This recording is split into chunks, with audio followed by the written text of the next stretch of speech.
परमेश्वर के नाम की महिमा होने पाए कि परमेश्वर ने फिर हमें ये अवसर प्रदान किया कि आज भी हम उसकी उपस्थिति में आकर के परमेश्वर के वचन को हम पढ़ेंगे, अध्ययन करेंगे।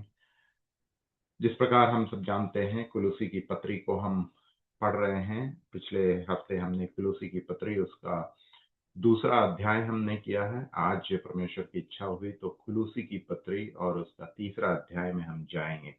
और कुलुसी की पत्री तीसरा अध्याय जो है वो सेशन नंबर 5 सीरीज 5 होगा जो आज हम देखेंगे। मैं अपने श्रोताओं को, दर्शकों को ये बताना चाहता हूँ, अभी तक हमने क्या पढ़ा है, अभी तक हमने क्या सीखा है। कुलुसी की पत्री, जिस प्रकार हम जानते हैं, नाम ही हमें यह दर्शाता है, ये पत्री पौलुस प्रेरित ने कुलुस शहर के विश्वासियों के लिए लिखा है। कुलुस शहर जो था वो उतना विख्यात नहीं था जिस प्रकार एफेसस जो हमने देखा, वो काफी एक महत्वपूर्ण पोर्ट सिटी कहा कहा जाता था। लेकिन कुलुस शहर जो है वो करीब 100 मील दूरी पर, एफेसस से 100 मील की दूरी पर था। लेकिन चूंकि ये पत्र लिखा गया इसलिए आज हम कुलुस शहर को जानते हैं। पौलुस प्रेरित 4 बंदी गृह से लिखा हुआ पत्री हम जानते हैं। एफेसस, फिलिपियों की पत्री, कुलुसियों की पत्री और फिलिमोन, और ये कुलुस पत्री भी वहीं से लिखा गया एक पत्री है, हम जानते हैं। जब पहले अध्याय को हम जब देख रहे थे, या दूसरे अध्याय जब हम देख रहे थे कुलुसी की पत्री, वहां पे पौलुस प्रेरित साफ बताते हैं कि वो कुलुस शहर कभी गए नहीं, कुलुस सभा की स्थापना भी उन्होंने नहीं किया। क्योंकि वहां पे पौलुस प्रेरित बताते हैं, जब हम पहले अध्याय दूसरे अध्याय को हम देख रहे थे, वहां पे उन लोगों के विश्वास, उन लोगों के प्रेम के बारे में जो एपफ्रास ने पौलुस को बताया था, इस पत्री के द्वारा उनके प्रेम के बारे में, उनकी एकता के बारे में, मसीह में जो विश्वास है उसको लेकर के वो काफी गर्व महसूस कर रहे हैं, निरंतर प्रार्थना कर रहे हैं करके पौलुस प्रेरित यहाँ पे इस लेख में उल्लेख करते हैं। सिर्फ ये नहीं, वो ये भी बात बताते हैं, यद्यपि मैं तुम्हारे साथ शरीर में नहीं हूँ लेकिन आत्मा में मैं तुम्हारे साथ हूँ। इसका मतलब कि वो वहां पे गए नहीं, और जब ये पत्र लिख रहे हैं तो वो कार्यक्रम में बैठे हुए रोम में हैं। और यहाँ पे जो विषय है हम जानते हैं, the supremacy of Jesus Christ, the pre eminence of Jesus Christ जो हमने देखा है, पिछले हफ्ते में भी हमने देखा है, वो उद्देश्य है यहाँ पे, मुख्य विषय यहाँ पे है प्रभु यीशु मसीह की सर्वोच्चता। सर्वप्रथम प्रभु यीशु मसीह है, सारे चीजों का सृष्टिकर्ता प्रभु यीशु मसीह है। इस बात का उल्लेख यहाँ पे किया जाता है। हम जानते हैं कुलुसी की पत्री में 4 अध्याय, बहुत छोटी एक पत्री है। पहला अध्याय में वहां पे मसीह को सर्वोच्च पौलुस प्रेरित दिखाते हैं, और दूसरे अध्याय में वहां का जो समस्या था, समस्या का उल्लेख करते हैं। जो दुरुपदेशक लोग कलीसिया में आकर के दुरुपदेश लेकर के आए थे, उन बात को वो वहां बताते हैं, जो हमने पिछले हफ्ते देखा था। तीसरा अध्याय और चौथा अध्याय जो है वो प्रैक्टिकल एप्लीकेशन है। इन बातों को जानने के बाद हम अपने जीवन को कैसे व्यतीत करेंगे। हम अंधकार में थे लेकिन हम आज ज्योति में हैं, हम दुनिया के थे लेकिन हम मसीह में हैं। तो कुलूस शहर के विश्वासियों को, वहां के कलीसिया के विश्वासियों को याद दिलाते हैं कि तुम्हारे पुराना जीवन जो था वो अंधकार में था, तुम्हारा पुराना जीवन वो संसार में था, तुम्हारा पुराना जीवन वो मसीह में नहीं था। लेकिन अब तुम मसीह को ग्रहण कर चुके हो अपने उद्धारकर्ता के रूप में, तो तुम्हारा अब जीवन जो है वो मसीह में है। अब अंधकार में नहीं है, ज्योति में है, क्योंकि प्रभु यीशु मसीह जगत का ज्योति है। और तुम अब दुनिया के नहीं हो बल्कि प्रभु यीशु मसीह के हो। इसलिए हमारा जो पुराना मनुष्यत्व है उसको हमने दफना दिया। बपतिस्मा के द्वारा हम एक नए मनुष्यत्व को हमने प्राप्त किया है, जो प्रभु यीशु मसीह का मनुष्यत्व है। हमने प्रभु यीशु मसीह को ग्रहण किया, प्रभु यीशु मसीह को हम पहन रखे हैं। इसलिए हमारा जो स्वभाव है, दिव्य स्वभाव होना चाहिए। प्रभु यीशु मसीह का जो स्वभाव है वो स्वभाव हमारा होना चाहिए। हम पिछले हफ्ते जब हम दूसरा अध्याय कुलुसी की पत्री देख रहे थे, वहां पे पौलुस प्रेरित एक मसीही जीवन में आने के बाद 5 वार्निंग्स इन क्रिश्चियन लाइफ, उसको हमने देखा था। 5 वार्निंग के बाद 5 शिक्षाओं को हमने देखा था, 5 टीचिंग्स इन क्रिश्चियन लाइफ। उसके अलावा हमने वहां जो दुरुपदेशक लोग दुरुपदेश लेके आए थे, वहां पे जो सरकमसिशन खतना की बात कर रहे थे, फिर उसके बाद न्यू मून, जो फेस्टिवल वगैरह थे, त्योहार वगैरह की आचरण करना, कुछ खाना की बात करना, दिनों की बात करना, है ना, सबत की बात करना, जो ये सब बात को लेकर के कलीसिया में एक दुरुद्देश आया हुआ था और पौलुस प्रेरित बताते हैं मसीह यीशु का ज्ञान सर्वोच्च है, इसलिए अब किसी और ज्ञान की, वर्ल्डली फिलॉसफी की जरूरत नहीं है। तो यहाँ पे जो जूइश लीगलिज्म आया था, एंजल वर्शिप, दूतगणों की आराधना, ग्रीक फिलॉसफी और ट्रेडिशन, आचार, पुराने नियम, पुराने रीति रिवाज जो था, उसको अब हमें पालन करने की आवश्यकता नहीं है। मसीह को जानने के बाद हमें मसीह में परिपक्व होना है, स्पिरिचुअल मैच्योरिटी इन क्राइस्ट। तो दूसरे अध्याय में वो फॉल्स टीचर्स और फॉल्स टीचिंग को उन्होंने संबोधित किया। अब यहाँ तीसरे अध्याय में, इन पहले अध्याय में मसीह की सर्वोच्चता को सिद्ध किया, दूसरे अध्याय में जो फॉल्स टीचिंग था, दुरुद्देशक लोगों की जो शिक्षा थी, उसको नकारा।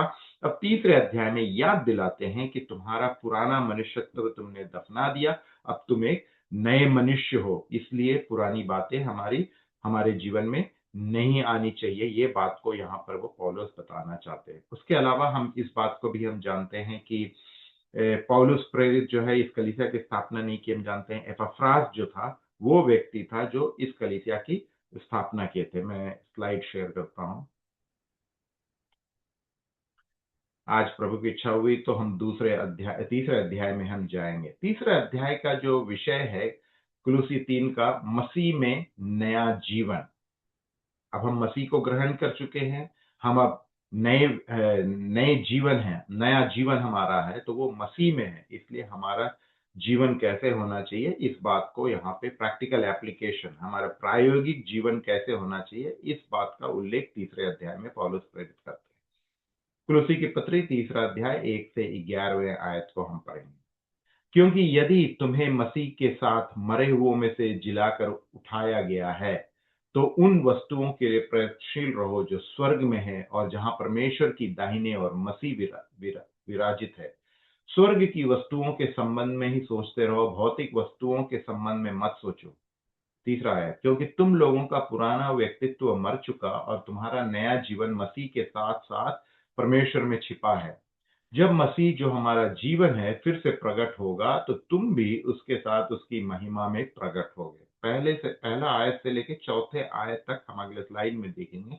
यहाँ पर पौलुस प्रेरित बताते हैं कि आज हमारी अवस्था क्या है, our position in Jesus Christ. इसलिए वो शुरू करते हैं, क्योंकि यदि तुम्हें मसीह के साथ मरे हुओं में से जिलाकर उठाया गया। हम हमारी पुरानी अवस्था क्या थी, हम मरे हुए थे, हम पाप में थे, लेकिन मसीह ने हमें जिलाया है ना। तो हम उन वस्तुओं के लिए प्रयत्नशील करें। प्रयत्न हमारा क्या होना चाहिए, हेवनली थिंग्स। तो पौलुस बताते हैं हम पृथ्वी के नहीं हैं। हम जिस दिन मसीह को ग्रहण कर चुके, we are not of the earth, we are of the heaven. हमारा जो सिटीजनशिप है, हमारा जो नागरिकता है, वो पृथ्वी का नागरिकता नहीं है। हम अर्थली सिटीजन नहीं, बल्कि हम हेवनली सिटीजन है। लीगल सिटीजनशिप हमको तब प्राप्त हुआ जिन जिन व्यक्ति ने प्रभु यीशु मसीह को उद्धारकर्ता के रूप में ग्रहण किए हैं, उन लोगों का सिटीजनशिप कहाँ पे, पृथ्वी पर नहीं बल्कि हेवन में, स्वर्ग में है। लीगल सिटीजन हम बन चुके हैं। इसलिए हमारा सोच, हमारा विचार, हमारा मन पृथ्वी की बातों पे नहीं, क्योंकि हम धरती के नहीं बल्कि आसमान के, हम स्वर्ग के हैं। इसलिए हमारा विचार, हमारा सोच स्वर्गीय वस्तुओं पर होना चाहिए, क्योंकि प्रभु यीशु मसीह स्वर्ग में है। तो वो बात को हम अगले स्लाइड में देखेंगे। 5वां है, इसलिए तुम में जो कुछ सांसारिक बातें हैं उसका अंत कर दो। सांसारिक बातें क्या क्या है वो बताते हैं। वे विचार, अपवित्रता, वासना, बुरी इच्छाएं, लालच, जो मूर्ति उपासना का ही एक रूप है।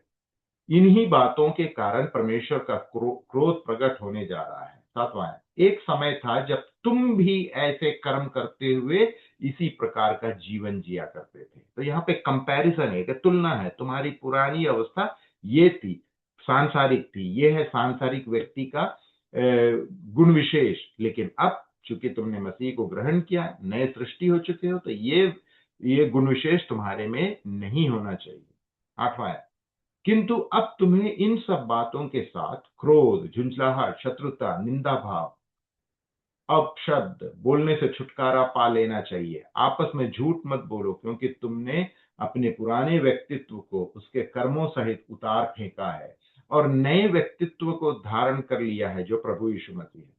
अपने रचयिता के स्वरूप में स्थित होकर परमेश्वर के संपूर्ण ज्ञान के निमित्त निरंतर नया होता जा रहा है। 11वां है, परिणाम स्वरूप यहाँ यहूदी गैर यहूदी में कोई अंतर नहीं रह गया, ना किसी खतना युक्त और ना खतना रहित में, ना किसी असभ्य और बर्बर, ना दास ना एक ही स्वतंत्र व्यक्ति में कोई अंतर है। मसीह सर्वसर्व है और सब विश्वासियों में उसी का निवास है। पौलुस प्रेरित बताते हैं, ये कलीसिया की बात कर रहे हैं। हम मसीह को जब ग्रहण किए, मसीह की देह हो गए, जिसका सिर प्रभु यीशु मसीह है। और कलीसिया में क्या है, कोई भेदभाव नहीं है। हम जानते हैं उससे पहले तक क्या था, एक दीवार था। यहूदी लोग ही केवल, ज्यूस लोग केवल उस मंदिर में आ सकते थे और गैर यहूदी लोग उसकी दीवार के बाहर रहते थे। गलती से अगर वहां पे गिर गए, दीवार के उस पार चले गए, तो पत्थर से मार दिया जाता था। तो वो जो दीवार था, एक सेपरेशन था यहूदी और गैर यहूदी के बीच में, वो दीवार को प्रभु यीशु मसीह ने काल्वरी क्रूस पर अपने मृत्यु के द्वारा उस दीवार को ढा दिया। अब वो दीवार नहीं है, ना कोई यहूदी है ना कोई गैर यहूदी है। यही बात यहाँ पे वही 11वें आयत में बताते हैं, ना कोई यहूदी ना कोई गैर यहूदी, ना कोई खतना युक्त ना खतना रहित, ना असभ्य और बर्बर, ना दास, सभी कोई क्या है, हम लोग एक है प्रभु यीशु मसीह में। कलीसिया में क्या है, कोई भेदभाव नहीं। We are one in Christ. हम we are the part of the body, different parts of the body, जिसका सिर जो है वो प्रभु यीशु मसीह। यहाँ पहले आयत से लेकर के चौथे आयत तक हमने क्या दिया, स्वर्गीय नागरिकों की विशेषताएं। पौलुस प्रेरित बताते हैं, हमारा पुराना जीवन हमने दफना दिया। प्रभु यीशु मसीह को ग्रहण करने के बाद हम नए जीवन को प्राप्त किए हैं।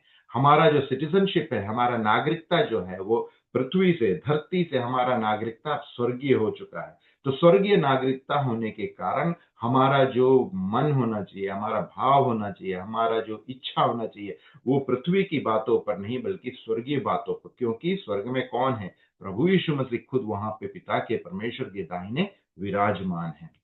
क्योंकि यदि तुम्हें मसीह के साथ मरे हुओं में से जिलाकर उठाया गया, तो उन वस्तुओं के लिए प्रयत्नशील रहो। कौन, किन वस्तुओं के लिए, जो स्वर्ग में है। तो हमारा विचार, हमारा सोच, हमारा इच्छा, सब चीज किस बात पे होना चाहिए, स्वर्गीय होना चाहिए। क्योंकि हम पृथ्वी के नहीं है, हम स्वर्गीय हैं, जहां परमेश्वर की दाहिनी और मसीह विराजित है। तो हम जानते हैं, कोई अगर हमसे पूछेगा प्रभु यीशु मसीह आज कहाँ है, वो पिता के दाहिने स्वर्ग में विराजित है। स्वर्ग की वस्तुओं के संबंध में ही सोचते रहो। आज हमें अब किस बात की सोचना है, क्योंकि हम दुनिया के नहीं है, पृथ्वी की नहीं है, हम धरती के नहीं है, यहाँ शैतान का वास है। इसलिए हमारा सोच जो है वो स्वर्गीय होना चाहिए, क्योंकि हम स्वर्गीय हैं। भौतिक वस्तुओं के संबंध में मत सोचो। ये जो वस्तुएं हैं सब क्षणभंगुर है, एक दिन खत्म हो जाएंगे।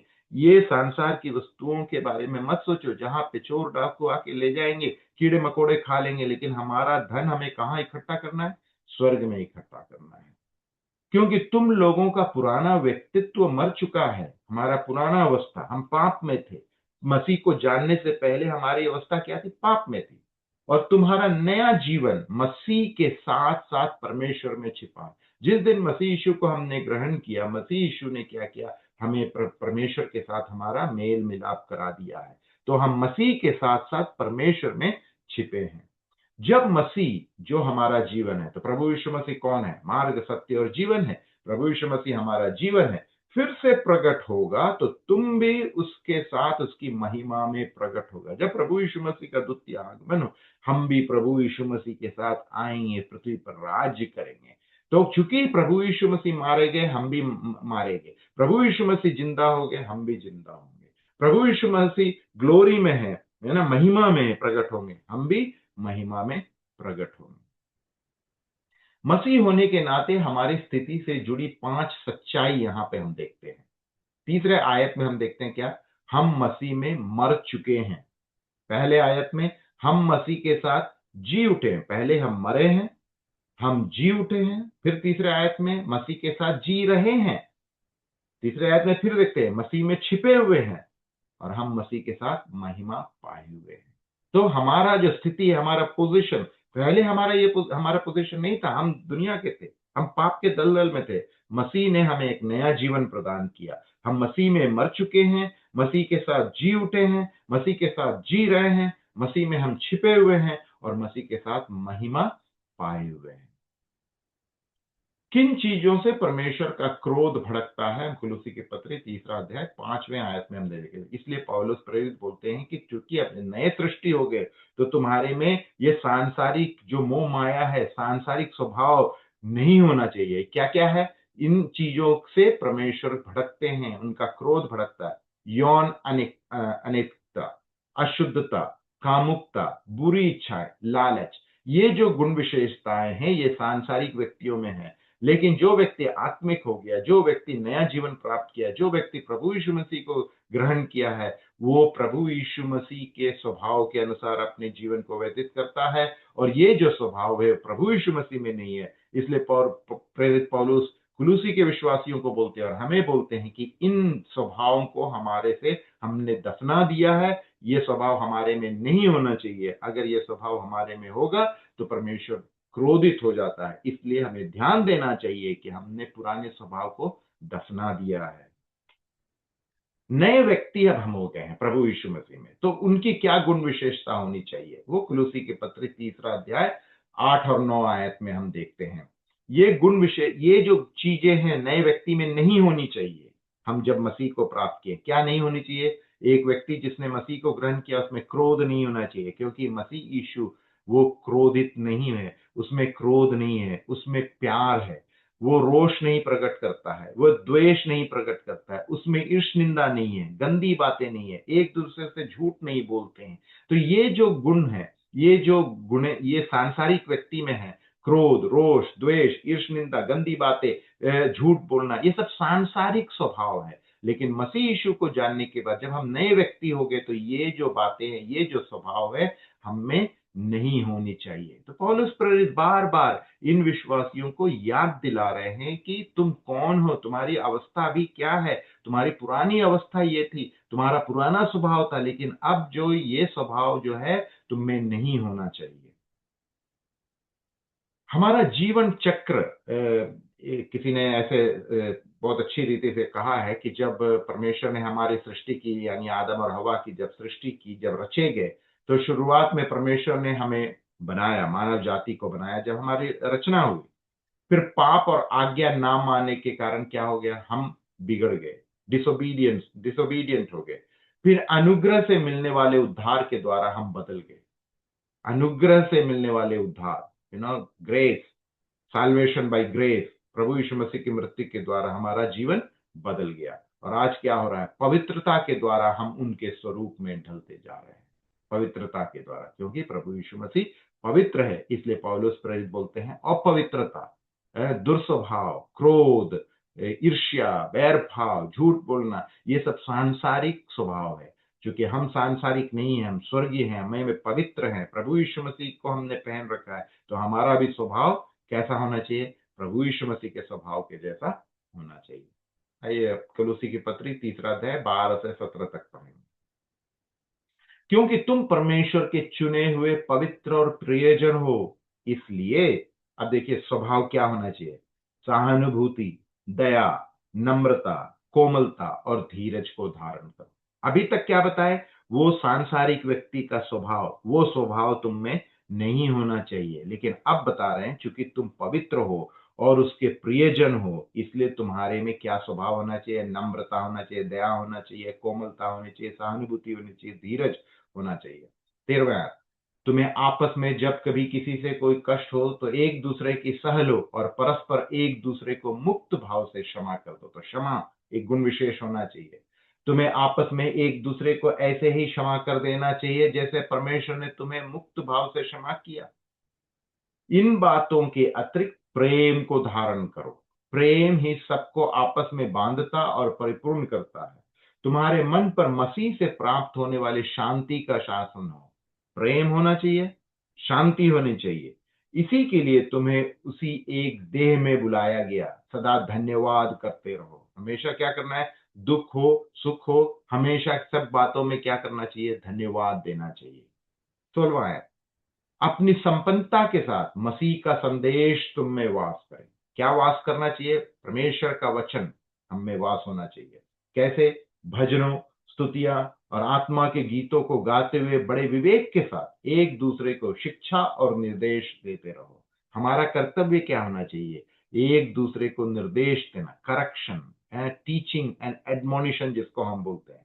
परमेश्वर को मन ही मन धन्यवाद देते हुए गाते रहो। निरंतर परमेश्वर का धन्यवाद देते रहो। चाहे हम काम कर रहे हैं, गाड़ी चला रहे हैं, घर में बैठे हुए हैं, उसकी स्तुति, उसकी आराधना, जिस प्रकार दाऊद निरंतर भजन गा करके उसकी आराधना करता था, तो भजन के द्वारा, स्तुति के द्वारा उसका गीत गाते गाते हुए धन्यवाद करते रहो। और तुम जो कुछ भी करो या कहो, वह सब प्रभु यीशु के नाम पर होना चाहिए। चाहे तुम्हारा खाना हो, चाहे तुम्हारा काम हो। हम कभी कभी बोलते हैं कल मिलेंगे, कल आएंगे। हमें ऐसा नहीं बोलना चाहिए, क्योंकि कल किसने देखा है? अगर परमेश्वर की इच्छा हुई, प्रभु की इच्छा हुई, प्रभु के समय में अगर उसकी इच्छा हुई तो हम मिलेंगे। वह सब प्रभु यीशु मसीह के नाम पर हो, उसी के द्वारा तुम हर समय परम पिता परमेश्वर को धन्यवाद देते रहो। क्योंकि हम जानते हैं पिता परमेश्वर पवित्र है, अति पवित्र है, हम अपवित्र है। तो हम इस पवित्र परमेश्वर के सामने हम अपने आप से नहीं आ सकते, हमें किसी मनुष्य की आवश्यकता नहीं, लेकिन हमारा जो मध्यस्थ है वो प्रभु यीशु मसीह है। प्रभु यीशु मसीह ने हमारा मेल मिलाप कराया है, इसलिए हम परमेश्वर की आराधना करते हैं। रविवार को जब हम एकत्रित होते हैं, मेज के चारों ओर बैठते हैं, तो हम परमेश्वर की आराधना करते हैं, वो प्रभु यीशु मसीह के द्वारा, क्योंकि वो हमारा महापुरोहित है और उसके द्वारा हम परमेश्वर की आराधना करते हैं। और हम परमेश्वर को धन्यवाद कैसे देते हैं? प्रभु यीशु मसीह के द्वारा। 12 से लेकर के 14 आयत तक हमने क्या देखा? परमेश्वर के चुने हुए लोगों के रूप में ऐसे गुण अपनाओ।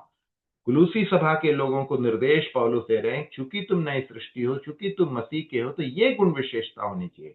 आज हम नए नियम विश्वासी, हमारे लिए भी पौलुस प्रेरित ये बताते हैं कि हम चूंकि प्रभु यीशु मसीह की देह हैं, हम उस कलीसिया के अंग हैं, तो हमारे में भी ये गुण विशेषता होनी चाहिए। क्या होनी चाहिए? सहानुभूति होनी चाहिए, दया होनी चाहिए, नम्रता होनी चाहिए, कोमलता होनी चाहिए, धीरज होना चाहिए, धैर्य होना चाहिए, सहनशीलता होनी चाहिए, क्षमा होनी चाहिए और प्रेम। क्योंकि ये सब स्वभाव जो है मसीह का स्वभाव है। मसीह जीवन का फल, आप जब मसीह को ग्रहण करते हैं तो उसका फल, द फ्रूट, यानी हम कर्मों के द्वारा हमारा उद्धार नहीं होता है, अच्छे कर्मों के द्वारा हमारा उद्धार नहीं होता है, बल्कि अच्छे कर्म जो है उद्धार का फल है। We are not saved by good works, but good works are the fruit of our salvation. तो मसीह जीवन, मसीह व्यक्ति का फल क्या है? कुलुसी 3:15 और 16 में लिखा है, तुम्हारे मन पर मसीह से प्राप्त होने वाली शांति का शासन हो, इसी के लिए तुम्हें उसी एक देह में बुलाया गया। सदा धन्यवाद करते रहो, अपनी संपन्नता के साथ मसीह का संदेश तुम में वास करे। भजनों, स्तुतियों और आत्मा के गीतों को गाते हुए बड़े विवेक के साथ एक दूसरे को शिक्षा और निर्देश देते रहो। परमेश्वर को मन ही मन धन्यवाद देते हुए गाते रहो। तो तुम्हारे मन पर मसीह से प्राप्त होने वाली शांति का शासन हो। मसीह जीवन को जो व्यक्ति ने प्राप्त किया, जिस व्यक्ति ने मसीह को पाया है, उसके मन में क्या है? शांति है। हम अशांत, हमारा जिंदगी जो था वो अशांत था, हमें सुख नहीं था, हमें शांति नहीं था, क्योंकि हम शैतान के थे, हम पाप के दलदल में थे। लेकिन जिस दिन मसीह को हमने ग्रहण किया, मसीह हमें क्या देता है? शांति देता है। क्योंकि प्रभु यीशु मसीह ने कहा कि मार्ग, सत्य और जीवन मैं हूं। हे परिश्रम करने वाले और बोझ से दबे हुए लोगों, मेरे पास आओ, मैं तुम्हें विश्राम दूंगा। तो शांति और विश्राम देने वाला व्यक्ति सिर्फ प्रभु यीशु मसीह है। अपनी संपन्नता के साथ मसीह का संदेश तुम में वास करे। हम जब संपन्न हुए, किस प्रकार संपन्न हुए? ये सांसारिक बातों से हमारी संपन्नता नहीं है, आत्मिक बातों से संपन्नता हुई। परमेश्वर के वचन, परमेश्वर का वचन मतलब क्या? प्रभु यीशु मसीह हम में वास करते। प्रभु यीशु मसीह को अपने दिल में हम विराजमान जब कराएंगे तो क्या होगा? हम संपन्न होंगे। तो हमारा उद्देश्य क्या है? मसीह में परिपक्वता प्राप्त करना, मसीह का शुद्ध स्वभाव, मसीह का जो गुण विशेष है उसकी ओर हम परिपक्व होते रहे, उस स्वभाव को हम ग्रहण करते रहे। दिन प्रतिदिन हम मसीह को, वचन को जब अपने जीवन में रखते हैं और मसीह को हम अपने जीवन में स्थान देते हैं, तो हम मसीह में परिपक्व होते हैं। तो मसीह जीवन का फल को हम यहाँ पे देखते हैं। परमेश्वर के वचन का उद्देश्य भजनों, स्तुति और आत्मा के गीतों को गाते हुए बड़े विवेक के साथ एक दूसरे को शिक्षा और निर्देश देते रहो। तो परमेश्वर का वचन का प्रयोग, उसका उपयोग क्या है? परमेश्वर के वचन एक दूसरे को शिक्षा देने के लिए है। सिर्फ एक दूसरे को शिक्षा देने के लिए नहीं, बल्कि दिशा निर्देश, एडमोनिशन भी जिसको हम बोलते हैं, कोई गलत किया तो उसको सही रास्ते में लाना और निर्देश देने के लिए हम इसको इस्तेमाल करते हैं। अब आइए कुलूसी 3:18 से 25 तक पढ़ेंगे। नए जीवन के नियम। अब पौलुस प्रेरित कुलूसी के विश्वासी को बता दिए कि तुम कौन हो, तुम्हारी पुरानी अवस्था को तुमने दफना दिया, तुम अंधकार में थे, अब तुम ज्योति में हो, तुम संसार के थे, लेकिन अब तुम्हारा नागरिकता संसारिक नहीं बल्कि स्वर्गीय नागरिकता है। इसलिए तुम्हारा जो सोच विचार, तुम्हारा चाह, हर एक चीज स्वर्गीय होना चाहिए, क्योंकि तुम कहाँ पे, we are placed in heavenly places. हमारा विचार जो है, जो कि प्रभु यीशु मसीह स्वर्ग में, तो हमारा सोच, हमारा जीवन, सब चीज स्वर्गीय होना चाहिए। हम स्वर्ग की ओर अपनी निगाह को रखें। तो अब पारिवारिक जीवन में हमारा बदलाव भी होना चाहिए। नए जीवन के नियम, एक परिवार में कैसा, एक मसीह परिवार में ये नया जीवन कैसा होना चाहिए, सिर्फ हमारा पर्सनल लाइफ में नहीं, हमारा एक अकेला जीवन में नहीं, बल्कि जब परिवार में हम आते हैं तो मसीह को ग्रहण करने से पारिवारिक जीवन में क्या बदलाव होना चाहिए। यहाँ पे पत्नी की बात करते हैं, पति की बात करते हैं, बच्चे की बात करते हैं, बंदियों की बात करते हैं, मालिकों की बात करते हैं। यहाँ पे हम देखते हैं कुलूसी की पत्री 18 से 25 जो है, उसके बाद ये अध्याय अंत होता है 25वें आयत में, लेकिन आखिर वास्तव में चौथा अध्याय और उसका पहला आयत तक जो है ये विषय है। हम अगले अगले सेशन में जब चौथा अध्याय को जाएंगे तो पहला जो आयत है वो यही, इसी का कंटिन्यूएशन है। तो बेसिकली कुलूसी की पत्री तीसरा अध्याय 18 से 25 तक नहीं होना चाहिए, चौथा अध्याय पहले वाक्य तक होना चाहिए था। आइए हम पढ़ेंगे 18वें आयत। हे पत्नियों, अपने पतियों के प्रति उस प्रकार समर्पित रहो जैसे प्रभु के अनुयायी को शोभा देता है, क्योंकि अब तुम मसीही बन चुके हो, प्रभु यीशु मसीह के अनुयायी बन चुके हो। तो तुम्हारा पति और पत्नी का जो संबंध है वो प्रभु यीशु मसीह को दर्शाना होगा हमें, क्योंकि हम, हमारा जो पारिवारिक जीवन है वो सांसारिक जीवन नहीं है बल्कि मसीही जीवन है। तो हम मसीह को सिर्फ व्यक्तिगत जीवन में हमें दिखाना नहीं है, बल्कि हमारे पारिवारिक जीवन में, पति पत्नी के जीवन में, पिता और बच्चे के जीवन में, बच्चे और पिता के जीवन में, मालिक और सेवक के जीवन में हमें वो दर्शाना है। हे पतियों, अपने पत्नियों से प्रेम करो, उनके प्रति कठोर मत बनो। हे बालकों, सब बातों में अपने माता पिता की आज्ञा का पालन करो, क्योंकि प्रभु के अनुयायियों के इस व्यवहार से परमेश्वर प्रसन्न होता है। क्योंकि देखिए, सब बात में यहाँ पे आप प्रभु के अनुयायी हो, है ना, प्रभु के अनुयायी के इस व्यवहार से परमेश्वर प्रसन्न होता है। फिर यहाँ पे, हे पिताओं, अपने बालकों को कड़ुआहट से मत भरो, कहीं ऐसा ना हो कि वे जतन करना ही छोड़ दे। 22वें आयत। हे सेवकों, अपने सांसारिक स्वामियों की इस बातों का पालन करो, केवल लोगों को प्रसन्न करने के लिए, उसी समय नहीं जब वे देख रहे हो, बल्कि सच्चे मन से उनकी मानो, क्योंकि तुम प्रभु का आदर करते हो। 23वां आयत। तुम जो कुछ करो अपने समूचे मन से करो, मानो तुम उसे लोगों के लिए नहीं बल्कि प्रभु के लिए कर रहे हो। 24वां आयत। याद रखो कि तुम्हें प्रभु से उत्तराधिकारी का प्रतिफल प्राप्त होगा, अपने स्वामी मसीह की सेवा करते रहो। 25वां आयत। क्योंकि जो बुरा कर्म करेगा उसे उसका फल मिलेगा और वहां कोई पक्षपात नहीं होगा। तो पौलुस प्रेरित यहाँ पे बताते हैं कि हम जब दुनिया में है, संसार में, हम जो भी कार्य करते हैं, हम किसके लिए करते हैं? मनुष्य के लिए नहीं कर रहे हैं, हम प्रभु यीशु मसीह के लिए कर रहे हैं। चाहे हम अपने सांसारिक जीवन में, हम जिस कंपनी में काम करते हैं, यद्यपि हमारा सांसारिक एम्प्लॉयर होगा, बॉस होगा, लेकिन अल्टीमेटली हमारा जो बॉस है वो प्रभु यीशु मसीह है। इसलिए जो कुछ करो समूचे मन से करो, मानो तुम लोगों के लिए नहीं बल्कि प्रभु के लिए कर रहे हो। और यही बात जो मैं बोल रहा था कि चौथा अध्याय, इसका पहले आयत में वहां पर ये सेवक और मालिक की बात कही गई है। 18 और 19 आयत में हमने क्या पढ़ा? हे पत्नियों, अपने पतियों के प्रति उस प्रकार समर्पित रहो जैसे प्रभु के अनुयायी को शोभा देता है। हे पतियों, अपनी पत्नियों से प्रेम करो, उनके प्रति कठोर मत बनो। तो ये एक मसीही परिवार, एक मसीही पति और पत्नी का कैसे रिश्ता होना चाहिए, इस बात को यहाँ बताया जा रहा है। हम जब पिछले क्लास में एफीसी की पत्री उसका 6वां अध्याय में जब गए थे, सेम चीज वहां पर भी हमने विस्तृत तौर से हमने इसको पढ़ा है। यहाँ पर तो संक्षिप्त रूप से कहा गया है। परिवार दो शरीरों के एक हो जाने का मिलन है। उत्पत्ति 2:18 में हम पढ़ते हैं, परमेश्वर इसी बात का जिक्र कर रहे थे। परमेश्वर ने कहा, मनुष्य का अकेला रहना अच्छा नहीं, मैं उसके लिए एक उपयुक्त सहायक बनाऊंगा। जब पत्नी अपने पति की बात मानती है तो ऐसा इसलिए नहीं होता कि वह उसकी डांट, हुक्म चलाने, ठुकराए जाने या सजा मिलने से डरती है, बल्कि ऐसा इसलिए होता है क्योंकि वह उसे आशीष देना चाहती है। ऐसा करके वह पति के प्रति सम्मान की भावना दिखाती है।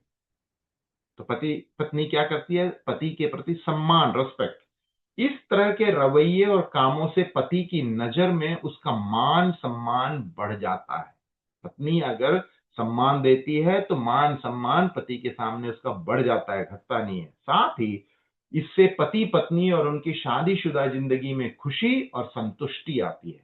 पवित्र आत्मा को भी सहायक कहा गया है, और इसका मतलब यह नहीं कि वह हमारा गुलाम है। तो लोग सोचते हैं पत्नी जो है वो सहायक, जब बोलते हैं एक नौकरानी की तरह नहीं है। सहायक का मतलब क्या? Helper. God created women as a helper.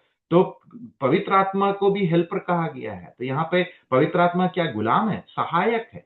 तो पत्नी जो है वो पति का सहायक है, इसलिए उससे छोटा नहीं है। पतियों के लिए बताया गया है अपने पत्नियों से प्रेम करो। बाइबल का एक आदेश है। यह पतियों को सिखाता है कि वे अपनी पत्नियों से वैसा ही निस्वार्थ प्रेम, जिसको हम कहते हैं अगापे लव, निस्वार्थ प्रेम करे, जैसा मसीह ने कलीसिया से किया था। इसका मतलब है अपनी पत्नी की जरूरतों को प्राथमिकता देना, उसकी देखभाल और सुरक्षा करना, और उसकी भलाई के लिए त्याग करने को तैयार रहना। यह आदेश हुक्म चलाने के बारे में नहीं, बल्कि ऐसे निस्वार्थ प्रेम के बारे में हो जो काम और पत्नी की जरूरतों के प्रति गहरी प्रतिबद्धता से जाहिर हो। तो यहां पे हम देखते हैं पति को आदेश दिया गया है कि अपनी पत्नी से प्रेम करो। कैसा प्रेम करना? जिस प्रकार मसीह ने कलीसिया से प्रेम किया। इब्रानी की पत्री 12वां अध्याय 15वें आयत में पढ़ते हैं, ध्यान रखो कि कोई भी परमेश्वर के अनुग्रह से वंचित ना रह जाए, और कड़वाहट की कोई जड़ ना पनपे जो मुसीबत खड़ी करे और बहुतों को दूषित करती है। इसलिए हमें कड़वाहट अपने मन में नहीं लानी चाहिए। परमेश्वर का सम्मान करने वाला परिवार, अभी तक जो हमने देखा वहां पति पत्नी, हमने पिता और बेटे की बात को हमने नहीं देखा, उस बात को भी देखेंगे। तो यहां पे देखते हैं आज्ञाकारी पत्नी, प्यार करने वाला पति, आज्ञाकारी बच्चा, और गुस्सा ना दिलाने वाला पिता। एक मसीही परिवार का गुण विशेष। एक मसीही परिवार कैसा होना चाहिए? मसीही परिवार में पत्नी कैसी होनी चाहिए? आज्ञाकारी होनी चाहिए, अपने पति की ओर आज्ञाकारी, गुलाम नहीं है। आज्ञाकारी का मतलब पति कुछ बोल रहे हैं मानना, मतलब गुलाम नहीं। और पति को क्या करना चाहिए? प्यार करना चाहिए अपनी पत्नी को। बच्चे को क्या करना चाहिए? अपने माता पिता का आज्ञा मानना चाहिए, आज्ञाकारी बच्चे। और पिता और माता को क्या करना है? अपने बच्चे को भड़काना नहीं, गुस्सा ना दिलाना, है ना। उसको अगर शासन करना है, गलत अगर किया गया है तो सही समय पे दिशा निर्देश देना है। हमें उसे प्रताड़ना नहीं देना है, ऐसे ही उसे उसके जीवन में दुख लाने के लिए। हे बालकों, 20वें आयत में, हे बालकों सब बातों में अपने माता पिता की आज्ञा का पालन करो, सब बातों, क्योंकि प्रभु के अनुयायी के इस व्यवहार से परमेश्वर प्रसन्न होता है। इसलिए बच्चे लोग अपने माता पिता का आज्ञा करना, हर बात मानना। क्यों? क्योंकि परमेश्वर उससे प्रसन्न होता है। पिता से कहा गया है अपने बालकों को कड़वाहट से मत भरो, कहीं ऐसा ना हो कि वे जतन करना ही छोड़ दे। फिर सेवकों को कहा गया, हे सेवकों अपने सांसारिक स्वामियों की सब बातों का पालन करो, सब बातों का पालन करो। केवल लोगों को प्रसन्न करने के लिए नहीं, उसी समय नहीं जब वे देख रहे हैं, बल्कि सच्चे मन से उनकी मानो, क्योंकि तुम प्रभु का आदर करते हो। जब अपने स्वामी का आदर करते हो तो किसकी आदर करते हो? प्रभु का। तुम जो कुछ कर रहे हो मन से करो, समूचे मन से करो, मानो लोगों के लिए नहीं बल्कि प्रभु के लिए कर रहे हो। उसी प्रकार यहाँ पे जो कार्यकर्ता हैं, जो सेवक लोग हैं, उनको भी कहा गया है अपने मालिक का आदर करने के लिए। वो 4थे अध्याय में जब हम जाएंगे वहां पे कहा गया है। ये जो तीसरा अध्याय है बहुत ही प्रायोगिक, जो हम यहाँ पे देखते हैं, बहुत ही प्रायोगिक बात जो है पौलुस प्रेरित अपने पत्री के द्वारा कुलुसी की सभा के विश्वासियों को लिखते हैं। और ये हमारे भी जीवन में बहुत ही प्रायोगिक तौर पे हमें सहायक बन सकता है, अगर हम इस अध्याय को हम ध्यान से पढ़ेंगे। अपने पारिवारिक जीवन में पति पत्नी के साथ हमारा रिश्ता कैसा होना चाहिए, परिवार में बच्चों के साथ, बच्चों के माता पिता के साथ, हम जहाँ काम करते हैं, अपने एम्प्लॉयर के साथ, हमारे मालिक के साथ हमारा संबंध कैसा होना चाहिए। अगर हम कोई कंपनी चलाते हैं तो सेवकों के साथ हमारा कैसा व्यवहार होना चाहिए। हम जहां भी रहते हैं, मसीह का उद्देश्य क्या है, हम मसीह को हम दिखाएं लोगों को, हमारे जिंदगी के द्वारा मसीह जो है वो उनको प्रदर्शित हो। पौलुस प्रेरित कहते हैं we are the letters of Christ, लोग हमें पढ़ेंगे और हमारा उद्देश्य क्या है कि हम मसीह को दिखाएं, क्योंकि हमने मसीह को पहन रखा है। तो एक मसीही व्यक्ति जब प्रभु यीशु मसीह को ग्रहण एक व्यक्ति जब प्रभु यीशु मसीह को ग्रहण करता है तो उसका सिटीजनशिप, उसका नागरिकता कहाँ हो जाता है? स्वर्ग में हो जाता है। तो हमारा स्वभाव भी जो है स्वर्गीय स्वभाव होना चाहिए, हमारा सोच विचार सब चीज स्वर्गीय होना चाहिए, क्योंकि स्वर्ग में कौन है? प्रभु यीशु मसीह। परमेश्वर हम सबको आशीष दे। परमेश्वर की इच्छा हुई तो अगले सेशन में हम चौथा अध्याय कुलुसी की पत्री करेंगे, और जो उस पत्री का आखिरी अध्याय होगा। परमेश्वर हम सबको आशीष दे। परमेश्वर के नाम की महिमा हो।